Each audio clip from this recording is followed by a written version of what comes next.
New developments in the investigation into the Alaska Airlines plane after part of it fell off mid-flight. The National Transportation Safety Board now not sure the bolts that were supposed to hold the door plug in place were ever installed. We don't know if the bolts were loose. We don't know if bolts were in there fractured, or possibly the bolts weren't there at all. Alaska Airlines says inspections of its fleet have revealed loose hardware visible on some of its MAX 9s.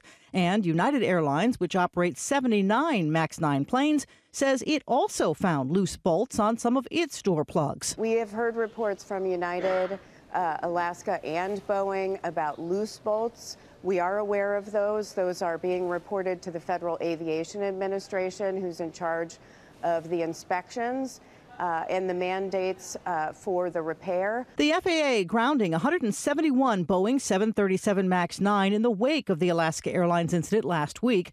Passengers report that when the door plug, which is used to cover optional emergency exits, detached 16,000 feet in the air, cell phones, tray tables, and headrests were sucked out of the cabin, and a teenager's shirt ripped off. His seatbelt had saved his life, because that's why he didn't have a shirt on, was the suction had just torn it off. No one was seriously injured, and it just happened that no one was sitting in the two seats next to the door plug. A teacher in Portland found the section of the plane in his backyard. What everybody was looking for in Portland was actually in my backyard, and I was the first one to actually see it. The door plug now heading to an NTSB lab in Washington, D.C. to be examined. There is more than likely a problem here with the latching mechanism or with the way it was installed. In a statement, Boeing saying it is committed to every Boeing airplane meeting design specifications and the highest safety and quality standards. We regret the impact this has had on our customers and their passengers.